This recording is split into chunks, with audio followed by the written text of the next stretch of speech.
அன்பிற்கினிய நண்பர்களுக்கு அடியேன் நாகராஜனின் இனிய காலை வணக்கம். இன்று திருப்பாவை பாடல் அமுதத்தின் 24வது பாசுரத்தை பற்றி விளக்க வந்திருக்கிறேன். முதலில் பாசுரத்தை படிப்போம். அன்றிவ்வுலகம் அளந்தாய் அடி போற்றி, சென்றங்கு தென்னிலங்கை செற்றாய் திரள் போற்றி, பொன்ற சகடம் உதைத்தாய் புகழ் போற்றி, கன்று குணிலாய் எரிந்தாய் கழல் போற்றி, குன்று குடையாய் எடுத்தாய் குணம் போற்றி, வென்று பகைகெடுக்கும் நின் கையில் வேல் போற்றி, என்றென்றும் சேவகமே ஏத்திப் பறை கொள்வான், இன்று யாம் வந்தோம் இறங்கேலோர் எம்பாவாய். என்ன அழகான பாடல் பாருங்கள். இது ஒரு போற்றி பாடல்.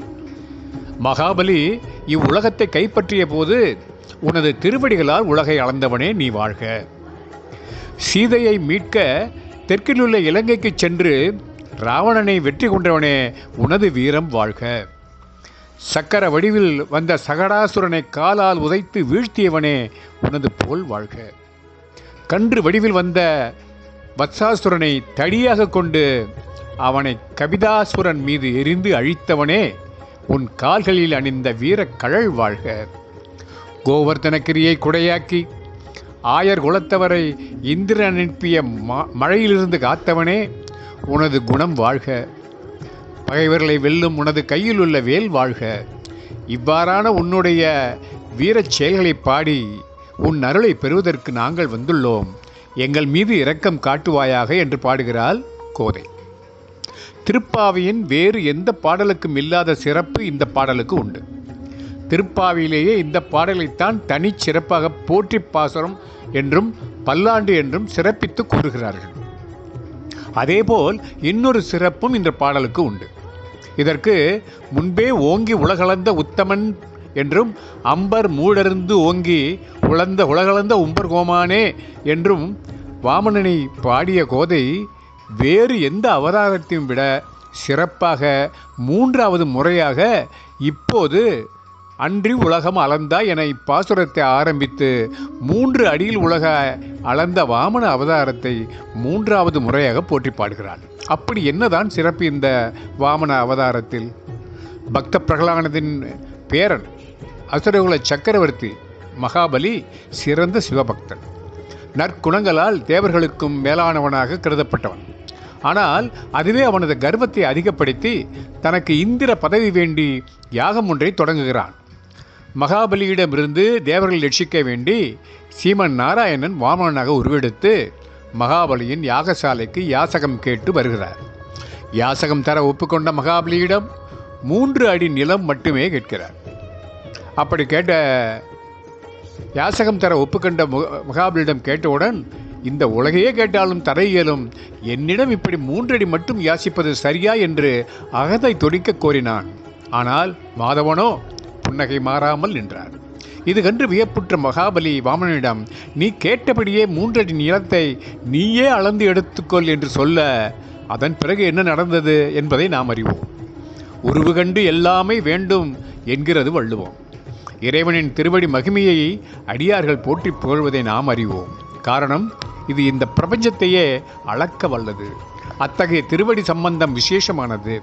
திருவடியோடு சம்பந்தம் கொள்கின்ற உயிரற்ற வஸ்து கூட பூஜிக்க தகுந்ததாகிவிடும். இதற்கு சரியான உதாரணம் ராமாயணத்தில் வரும் மித்ரபந்துவின் கதையில் இருக்கிறது. சீதாராமரின் திருமணம் முடிந்து அயோத்தியில் திருமண வரவேற்பு நடந்து கொண்டிருக்கிறது. விருந்தில் கலந்து கொண்டு தம்பதிகளுக்கு பரிசளிக்கும் கூட்டத்தில் மித்ரபந்து என்ற செருப்பு தைக்கும் தொழிலாளியும் வந்திருந்தான். ராமனுக்கு அவன் கைகளாலேயே செய்த புதிய ஒரு ஜோடி செருப்புகளை கையில் வைத்துக்கொண்டு வரிசையில் காத்து கொண்டிருக்கிறான். அவனுக்கு முன்னும் பின்னும் உயர்ந்த பரிசு பொருட்களை வைத்துக்கொண்டு வரிசையில் நிற்கிறார்கள். எல்லோரும் அவனை ஏளனமாக பார்த்தனர். அவனது பரிசு பொருளான பாதுகைகளை பார்த்து கேலி பேசினர். மித்ரபந்து மிகவும் மனம் வருந்தி குறுகி நின்றான். பேசாமல் திரும்பி கூட போய்விடலாமா என்று எண்ணினான். ஆனால் ராமனோ ஒரு துளசி இலைக்கே இறங்கி அருள்பவனாயிற்றே. மித்ரபந்துவை வரவேற்பு மேடைக்கு அன்போடு வரவேற்றான். மித்ரபந்துவோ நாணத்துடன் தன் பரிசை தயங்கி தயங்கி நீட்டினான். ராமச்சந்திரமூர்த்தி, நானே தயாரித்து இந்த பாதுகளை தவிர உனக்கு பரிசாக தர என்னிடம் வேறு எதுவும் இல்லையே என்று கண்ணீர் மில்க நின்றான். மித்ரபந்து ராமபிரான் அவனை கட்டி அணைத்து கொண்டான். நீ தரும் பாதுகைகள் எனக்கு மிகவும் ஏற்புடையவை என்று மகிழ்ச்சியுடன் அவற்றை பெற்றுக்கொண்டானாம். கால சுழற்சியில் ராமர் வனவாசம் மேற்கொள்ள வேண்டியதாயிற்று. மரவுரி தரித்து அவர் அயோத்தியிலிருந்து புறப்பட்ட போது அவரோடு பெரிய பெரிய அந்தஸ்தில் இருந்தவர்கள் பரிசளித்த தங்கம், வைரம், வைடூரியம் போன்ற விலை உயர்ந்த பொருள்கள் எவையும் உடன் செல்லவில்லை. ஏழை மித்திரபந்து அளித்த பாதுகையே அவருடைய திருவடிகளை தாங்கிச் சென்றது. வனவாசத்திலிருந்து திரும்ப வருமாறு அண்ணலை பரதன் அழைத்தபோது அவர் வர மறுத்தார். பரதனோ தமையனின் பாதுகைகளையாவது தருமாறு யாசித்து பெற்றான். அடுத்த 15 ஆண்டுகள் சிம்மாசனத்தில் இருந்து ராமராஜ்யத்தை ஆண்டது மித்திரபந்து பரிசீலித்த அதே பாதுகைகள்தான். எந்த பாதுகைகளை பார்த்து மக்கள் சிரித்தனரோ அந்த பாதுகையின் ஆட்சியின் கீழ்தான் அவர்கள் வாழ வேண்டியதாயிற்று. அதே போல உருவில் சிறியவர் என்று யாரை மகாபலி நினைத்தானோ அவரின் திருவடிதான் உலகங்களையும் அளந்தது. திரிவிக்கிரமர் ஓங்கி உலகளந்து 3வது அடியில் மகாபலியின் தலையில் அழுத்தி அவன் ஆணவத்தை அழித்து அவனை ஆட்கொண்டார். வாமனனை பாடும் போதெல்லாம் வெறுமனே பாடாமல் உத்தமன் என்றும் உம்பர்கோமான் என்றும் கோதை போற்றியும் ஏற்றியும் சொல்கிறார்.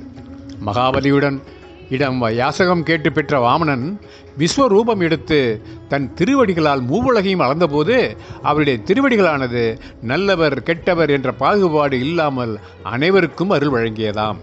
உருவகண்டு எல்லாதே என்பது மட்டுமல்ல, மனிதனோ மகேசனோ யாரானாலும் தன்னலம் பாராது பிறநலம் பேணும்போது மட்டுமே அவருக்கு உத்தமன் என்ற பெயரை பெற முடியும் என்பதே வாமன அவதாரம் நமக்கு சொல்லும் பாடம். அன்று உலகம் அளந்தாய் அடிபோற்றி ஆண்டாளின் திரிவிக்கிரம அவதாரம் குறித்த பிரேமை நாம் அறிந்ததுதான். இப்பாசுரத்தை 3 அடி மண் கேட்ட பரமனின் திருவடியை போற்றி ஆண்டாள் ஆரம்பிக்கிறாள். பரமனின் திருவடி தடமானது அவன் உலகங்களை அளந்த காரணத்தாலே நீக்கமர எங்கும் நிறைந்திருப்பதால் அவன் திருவடி நிழலே சரணாகதிக்குரிய ஒரே இருப்பிடம் என்பதை பாசுரத்தின் முதல் அடியிலேயே நமக்கு புரிய வைக்கிறாள் சூடி கொடுத்த நாச்சியார். சென்றங்கு தென்னிலங்கை செற்றாய் திரள் போற்றி ராவணனை வானரப்படையை உருவாக்கி கடலில் பாலம் அமைத்து அவனது இருப்பிடமான இலங்கைக்கே சென்று வென்றதால் ராமனின் திரள் வலிமை திறமை போற்றப்பட்டது. பொன்றச் சகடம் உதைத்தாய் புகழ் போற்றி கன்று குணிலாய் எரிந்தாய் கழல் போற்றி. பொன்றச் சகடம் உதைத்த போது புகழ் போற்றிவிட்டு கன்று குணிலாய் எரிந்தபோது கோதை நாச்சியார் கழலை போற்றியது. அதனால் கன்று வடிவில் வந்த அரக்கனை தடியாக கொண்டு கண்ணன் நின்ற இடத்திலேயே கழன்று இந்த ஒலிம்பிக்ஸில் ஹேமர் த்ரோ போடுவது போல வீசி எறிந்தபோது ஒரு காலை நிலத்தில் இருத்தி மற்றதை சற்றே தூக்கி நின்ற கோலத்தில் கண்ணனது தாமரை பாதமும் கழலும் பளிச்சென்று கண்ணில் பட கழல் போற்றப்பட்டது. குன்று குடையாய் எடுத்தாய் குணம் போற்றி என்னும்போது குன்றை குடையாக எடுத்து பெரும் மழையிலிருந்து ஆயர்களை காத்தபோது கண்ணன் இந்திரனை அழிக்கப் புகாமல் பெற்று தந்த பெருமையுடனான கருணையை குணம் போற்றி என்றார். ஆண்டாள் வென்று பகைகெடுக்கும் நின் கையில் வேல் போற்றி. பகைவர்களை அழிப்பதற்கு முதன்மை கருவியாக இருப்பதால் பரமன் கை வேல் போற்றப்பட்டது. அடியவர்களை காக்கவும் தீமையை அழிக்க வேண்டியிருக்கிறதே அப்பரமனுக்கு பல சமயங்களில். அதோடு கண்ணன் கூர்வேல் கொழுந்தொழிலன் நந்தகோவனின் மைந்தன் அல்லவா. படைபோர் புக்கு முழங்கும் அப்பாஞ்ச சன்னியமும் பல்லாண்டே என்ற விஷ்ணுசித்தரின் மங்களா சாசனத்தை நினைவு கூர்க. இப்படி ஒவ்வொரு போற்றுதலிலும் ஒரு அழகான பொருள் உள்ளது இந்த பாசுரத்தில். என்றென்றும் உன் சேவகமே ஏத்திப் பறைகொள்வான் இன்றியாம் வந்தோம் இறங்கேலோர் எம்பாவாய். அதாவது முத்தாய்ப்பாக இனி எப்போதும் உனக்கு சேவை செய்தே நாங்கள் வேண்டுவது, வேறு எதுவுமே எங்களுக்கு தேவையில்லை கண்ணா, எங்களிடம் மனம் இரங்கல் ஆகாதா என்று கோபியர் இறைஞ்சுவதாக ஆண்டாள் பாடும்போது கருணை வடிவான அப்பரமன் இனிமேலும் அருள் வழங்காமல் இருக்கத்தான் முடியுமா? ஆண்டாளின் பெரும் பக்தியே பாசுர நயமாக இங்கே வெளிப்படுகிறது. நாம் நம் அகந்தையினால் கிடந்து அதை பற்றிய சிந்தனையே இல்லாமல் உழவதைக் கண்ட ஆண்டாள் அவளே வந்து நம்மை உறக்கத்திலிருந்து எழுப்பி கைப்பிடித்து பகவானிடம் அழைத்துச் செல்கிறாள். என்னே அவள் கருணை. எனவே இந்த பாசுரங்களை முழுதும் அவள் பாடிய உணர்வுடனே நாம் பாடி கழிப்போமாக என்று கூறி இந்த பாசுரத்தின் விளக்கத்தை இத்துடன் முடிக்கிறேன். இனி இன்னொரு பாசுரத்துடன் உங்களை இனியொரு நாள் சந்திக்கிறேன். நன்றி, வணக்கம்.